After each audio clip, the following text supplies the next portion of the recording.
Hello, my name is Alessandro Baronti, President of Planogram. The training topic of today is the DNA of Product Assortment. The big question for all of you is your inventory overweight? Well, what does that mean? Well, that means that if your inventory in your optical dispensary is not calibrated in the proper way, that may dramatically affect the P&L of your overall practice. So in today's training, we're going to review several segments that will help you to understand this concept better and move into an implementation stage where you can actually access specific tools that the Planogram will provide to you to be able to deliver solution to your practice. I hope you're going to enjoy this learning segment. The first point that I would like to address is the three common oversight that I see happening over and over again. The first one is too much frame inventory. There is a phobia in our industry about I need a lot of product because if I don't, I will not be able to gratify my patient consumers that are actually looking for a product. Actually, what that does is actually having too much frame inventory creates the opposite effect, which is described as a confusion, and confused people do not move into action. Another oversight is too many brands. Average optometrists in the United States carry over 47 brands. I suggest you to count how many brands that you have in your optical dispensary. And if you have one more than 20, which is 21, you have one too many. You should not really have more than 20 brands, overall brands, in your optical dispensary, and if you run an ultra luxury boutique, it's probably less than 10. And then the third common mistake is a wrongful inventory mix. Sometimes we just wanna be, and what we cannot be a wannabe if the demographic cannot support that specific product mix. What that means is that I know that you would like to be an ultra luxury destination with all of these fancy expensive brand, but if you don't have the right consumer base that is actually seeking for this brand, now you have a wrongful inventory mix and you're actually creating a disconnect, and you're going to see that that may affect dramatically your capture rate. During this training, we're going to follow 4 specific steps to really be able to develop a very clear strategy. I'm going to walk you through demographic study and how to really take this information and move it into an application. We're going to go into assortment architecture, really be able to understand how to really put that picture together. We're going to move into a planogram design. Now we're putting together a plan. And then we're going to move into an assortment assessment. How do we assess the current inventory and how we actually implement all of the learning that we're taking away from this training segment. Demographic study. There are many apps and many Google tools that you can actually use to understand the demographic, to do geo-study of your specific area.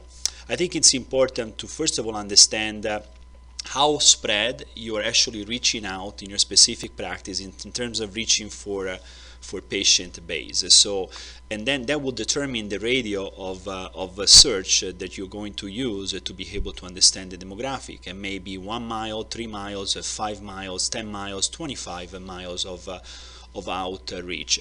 The app that I use is called Demographics. It is spelled as you see it over here in the slide. It gives you the opportunity to do a very thorough research about your area in terms of a full overview of the entire area, and then zoom in into actually race details, age detail, housing details, and actually income details. And over here you can actually see an example of California, Cupertino, and Santa Clara, the zip code 95014, population, housing units, and a pretty strong average household income of over $120,000 with a very good balance between females and male population at 50-50. And in this specific example, I did a search on a radius of 0.25 miles. So let's dig into this tool to really be able to understand how we can now apply this information that we just learned. Assortment architecture. So now that we look at the demographic tool, now let's also talk about the assortment architecture, and then we're going to look at how we can bring these two pieces of information together to move into an implementation phase. The assortment architecture guideline over here is actually dividing different type of product category in segmentation. And many of you are probably using price segment today in your practice, and it can also be definitely a way to do it. But this type of product segmentation, I think, is going to also help to connect the product to the type of consumers base. So we have lifestyles, we have fashion, we have kids, we have high profit margin, luxury product, ultra luxury, and value product. So the 40% of lifestyles is really a set rule to really be able to help you to understand on how to position a product in the right way. 40% lifestyles is really considered the base of business for any practice. The 5% in kids, it's also a good data, because you don't really need more than that unless you have a pediatric type of optometric practice, and then you will need to increase obviously the percentage of that. The 20% of fashion may vary, but it's a good rule to apply to probably, I would say, 99% of the practices, but that number may vary. And then obviously the high profit margin may vary based on the percentage of vision managed care that you have in your area, and also on the plans that you're actually accepting in relation to vision managed care. The other three variables, luxury, ultra luxury, and value, are really based on the actual spending power of your demographic in terms of patient consumers. That will determine on how you want to change this percentage of product segmentation in these three categories, where in some cases you may need a value frame, or in some cases you may need ultra luxury, or vice versa.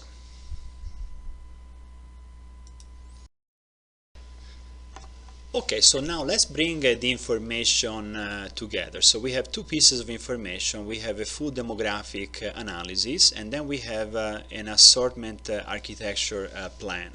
Now let's bring these two tools together. So what do we know now? We know that in this specific practice, we have a balanced patient consumers base, 50% male, 50% female.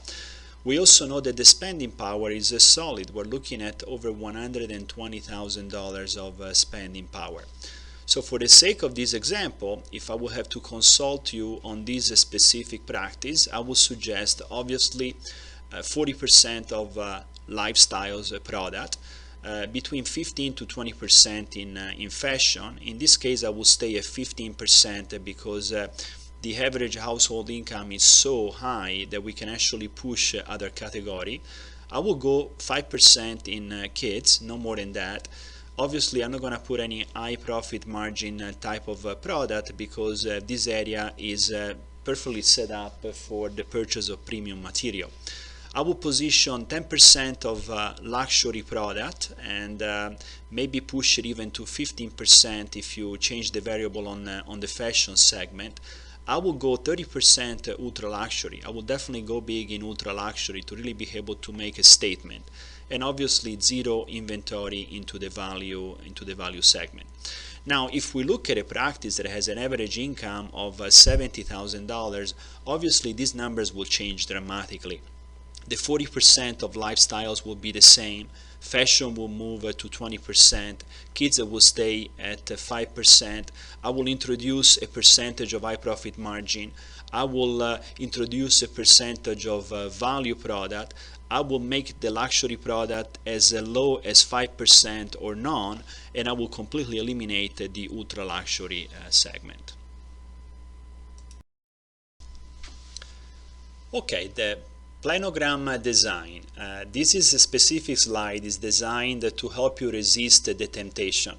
because we love all of our sales consultants. We have relationships with them. They bring us donuts, they bring the gift card, all of this beautiful frame, all of this beautiful color.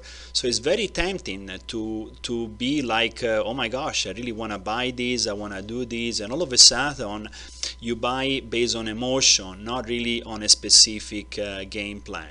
So to be able to really control your inventory level, you need to really design a planogram.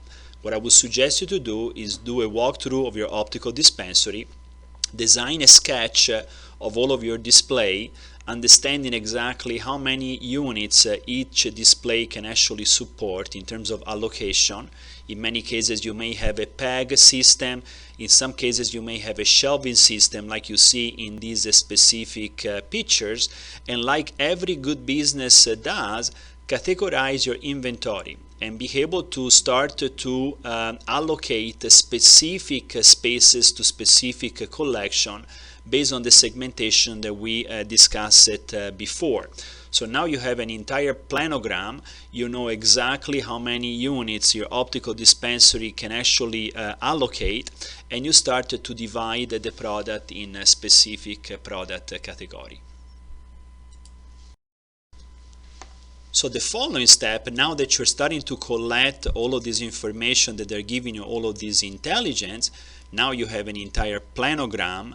Now you did a demographic study. So now you start to allocate a segment of your dispensary based on the spaces that you have to specific category. So you know, for example, that you have 1,000 positions in your optical dispensary among all of the different display. And you know that 40% of your product allocation is lifestyle. So now you have 400 units that go into lifestyles. So now on that planogram design, you actually find the 400 units and you create an allocation for that.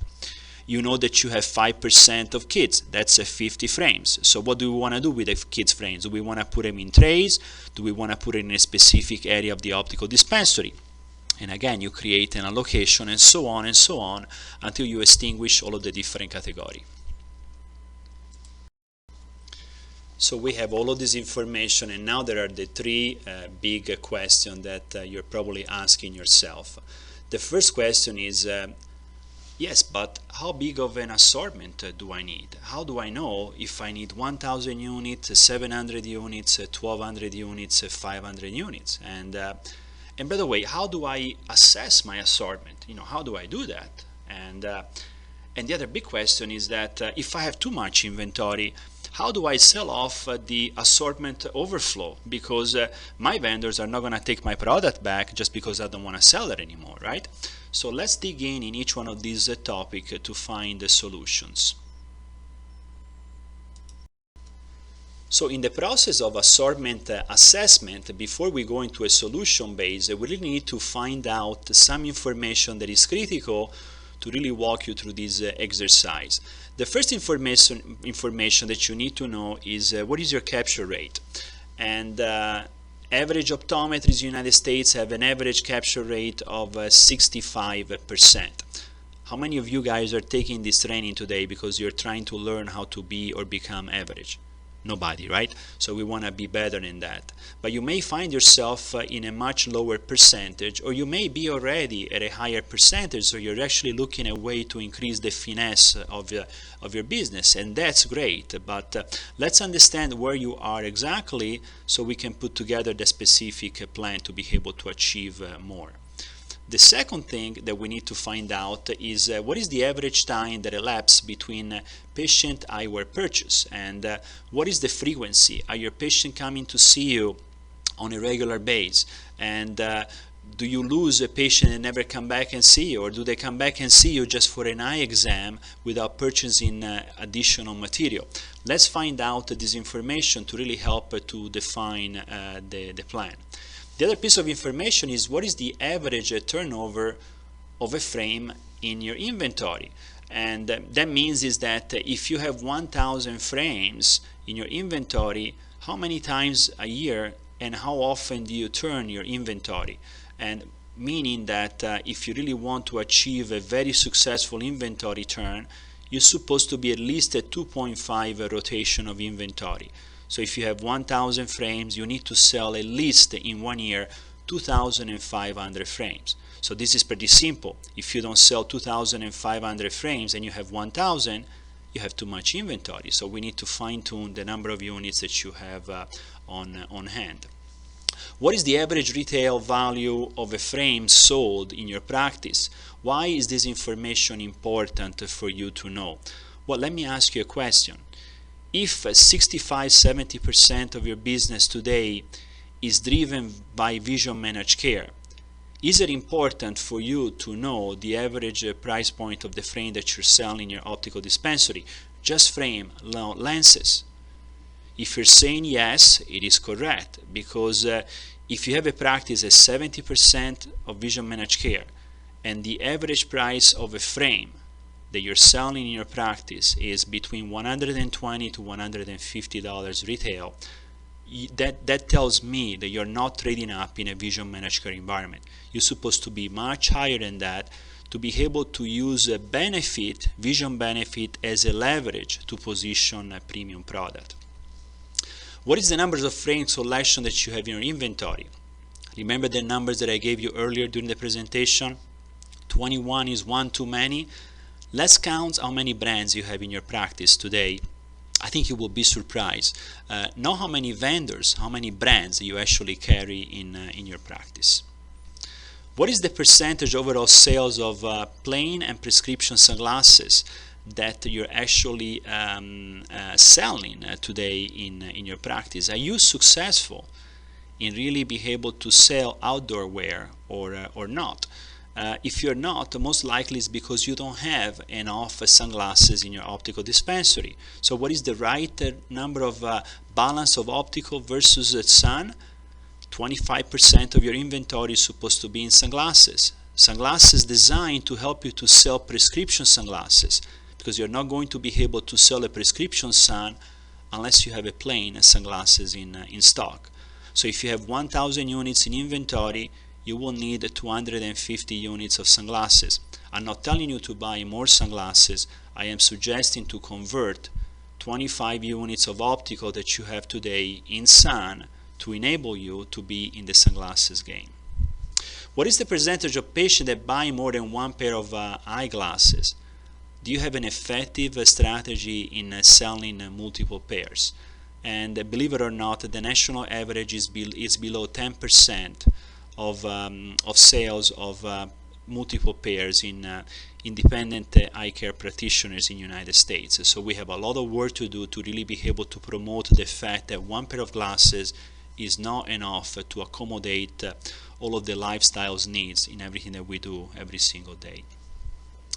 What is the inventory allocation for each collection? This is a very important piece of information that you need to know. What that means is that off of each brand that you carry in your optical dispensary, what is the allocation of every brand? Very important to have a specific allocation for every brand, because that helps you to maintain the inventory level at a specific consistent level without going overboard in the way that you buy. So you will never find yourself buying too much or buying too less, because you're always keeping the inventory at a certain level.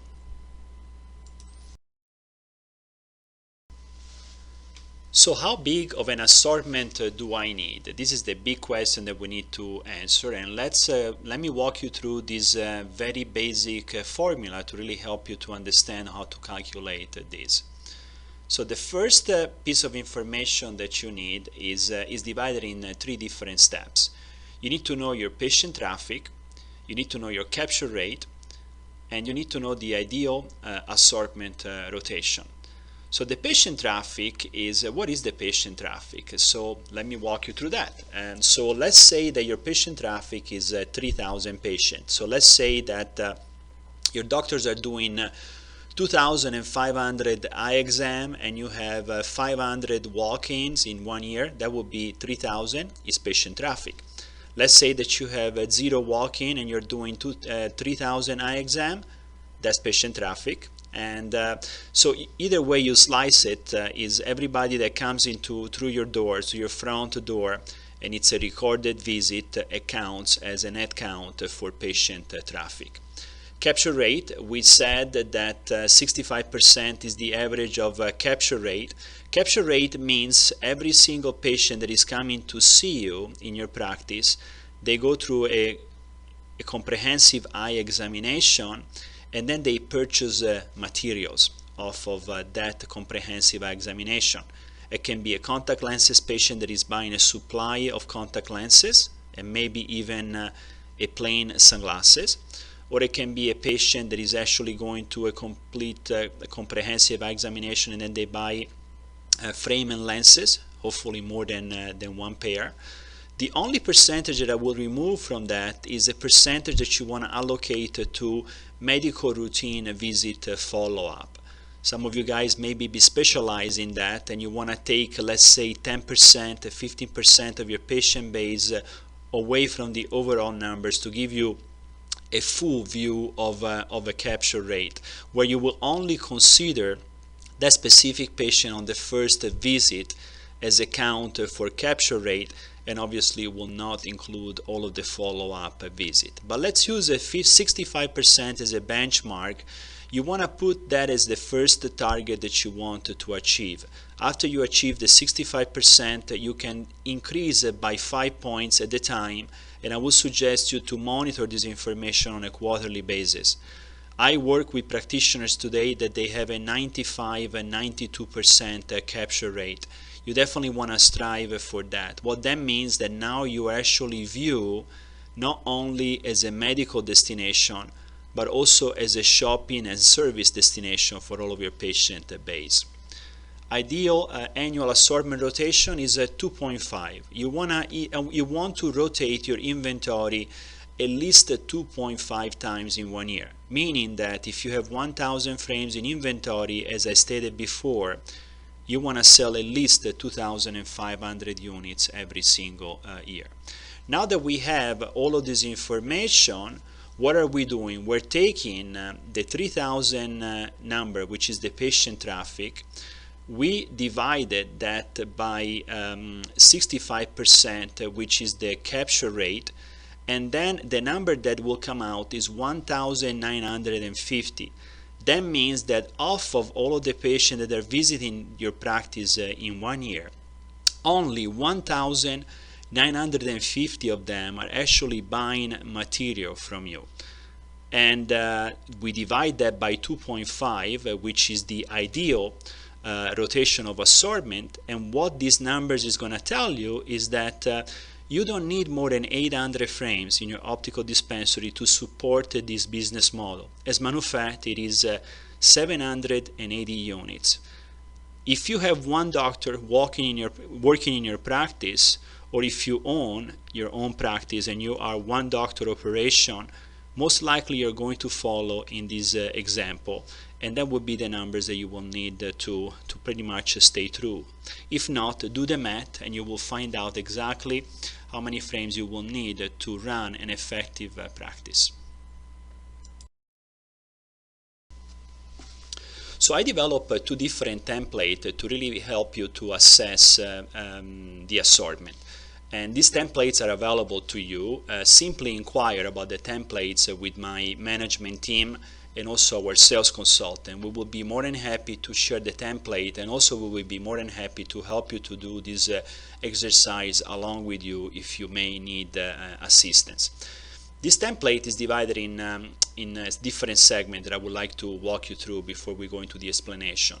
There is a product segmentation, and I'm using the terminology as a way to classify inventory. In this case, I'm going to focus, for the sake of the example, on 4 different type of segment: value, lifestyles, fashion, and luxury. Based on the demographic study, you may have more than 4 categories. Just add an additional category to the template. If you want to use MSRP price category instead of terminology, you can do $99 or less for the value, lifestyles between 100 to 149, fashion from 150 to 220, luxury 221 and plus. Usually ultra luxury is $400 and plus, just to give you a guideline. Then I created a segment for women's, optical and sun, where 75% is optical, 25% is sunglasses. And women should always have a 60% weight on your inventory, where men's it's a 40% weight, optical and sun, 75, 25 of course. And then the kids, we spoke about kids as a minor segment of your business, unless you're specialized in pediatric, optical and sun, 75, 25, overall percentage 5%. Now what I would suggest you to do is take this template, walk around your optical dispensary, and line by line physically position the line in every box where they belong. And based on the gender, and based on the product mix, and also based on either the category or product segmentation of the MSRP price point. What is going to happen is when you're done with this exercise, you're going to have an actual visual about the presence of your inventory. And this specific visual now is going to give you the opportunity to see specific segment of your business where you may be overcrowded, and specific segment where you don't have enough product. Ideally, you should not have more than 3 brands in every business bucket. As you can see, every square represents a business bucket. And look at this picture. Now, we determined, based on all of the study that we did, that we need to represent 4 categories of business. In this specific example, we have areas that were overcrowded, like the lifestyles in the women were very well balanced in the men's. We need more men's lines in the fashion segment. We're overbalanced in the women fashion segment. We can use another line in the luxury men's segment, and we can probably use at least another collection in the kids segment. This is just an example, but now you can see that this visual tool is actually now bringing information to life, and is going to actually help you to organize your inventory.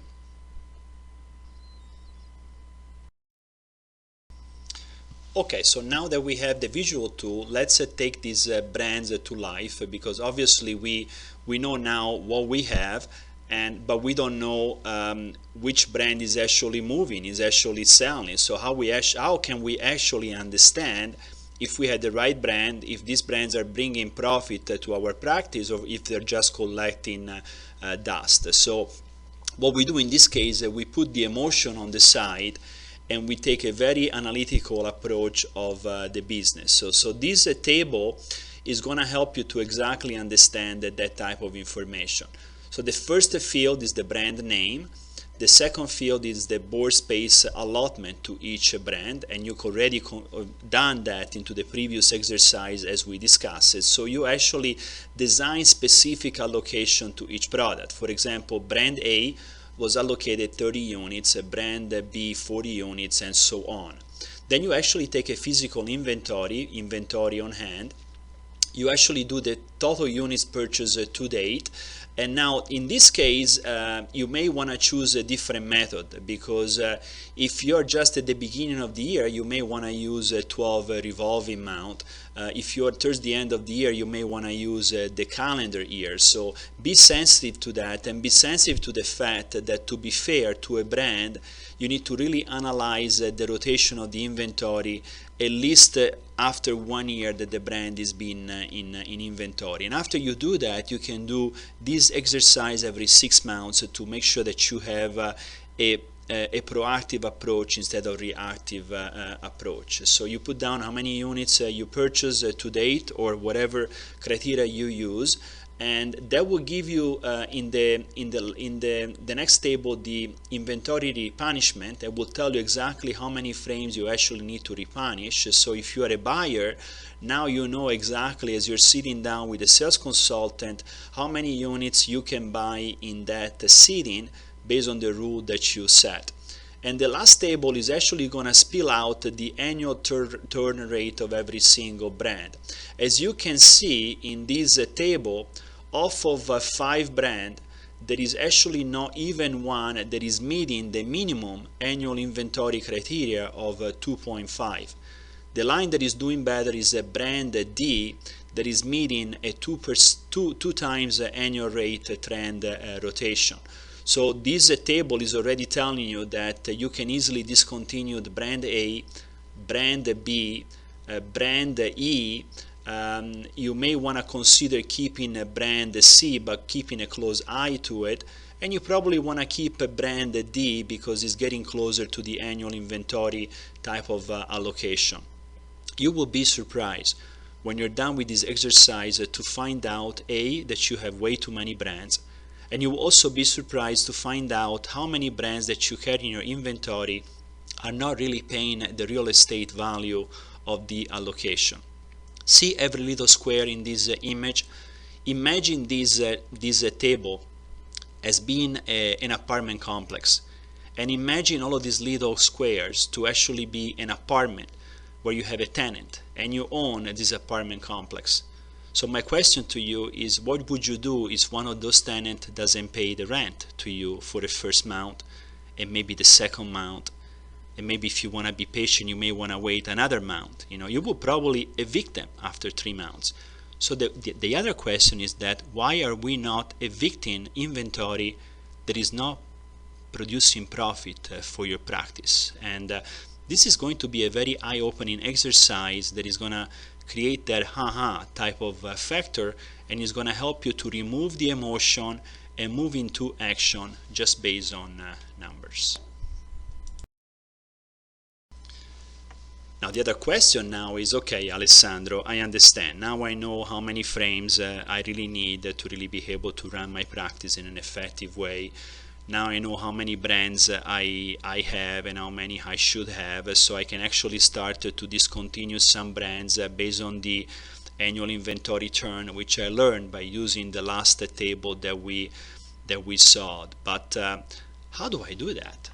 How do I sell off assortment overflow? And because my vendors are not just going to take a product back just because I'm going to tell them that your product doesn't sell. So how do I tackle this issue? So I'm going to give you some suggestions for you to follow. First of all, identify not going forward product, and the table that we analyzed previously is going to give you exactly that information. The second step, I suggest you to mark down not going forward product. And you also may want to create a sales corner area in your practice where you actually have a product on a bundle price. I would suggest you a markdown that is going to create a bundle price at a different type of price point. You can do the frame, or you can do frame and lenses combined together, especially with single vision. So now you can actually go head to head with some of the disruptors in the marketplace and really be able to capture even those type of patient that they may think that you're too expensive, or they may be thinking that, oh, you know what, I'm gonna go buy my frames at Warby Parker and I'm just gonna come over here and see the doctor because I love my doctor for the comprehensive eye examination. So now you're gonna be able to diffuse that specific objection, and also you're going to be able to eliminate obsolete inventory pretty fast, and hopefully even increase multiple pair sales. The other step is exchange with your vendors not going forward product for sun, and create an incentive for second pairs, especially leveraging on your contact lenses users. And I mentioned before that if you don't have sunglasses, you're not going to be able to sell sunglasses. And I also mentioned before that if you want to sell prescription sunglasses, you need to have Plano sunglasses. Also, you need to know that 85% of your contact lenses user are going to buy a pair of Plano sunglasses in 24 hours after the fitting of the contact lenses. So if you're not selling sunglasses to your contact lenses users, who is selling them sunglasses? The national average of sunglasses sold in the United States is $19. So what the numbers are saying to us that your patients are not buying sunglasses from you. They're buying sunglasses in other channel of trade, and they're not really seeing the value on premium sun if they're buying sunglasses with an average retail of $19. So we need to do some education, and also we need to take a more proactive approach on how to tackle this incredible opportunity. Step 4, you can also organize a local charity event and support your community, leveraging on social media and local PR support. it is a proven fact that especially millennial consumers have a tendency to support company and brands that are giving back to the society. So be or become that company in your area that is actually promoting this concept. So I would like to thank you for attending this training segment. I hope it was helpful, and looking forward to address myself to you again in the future.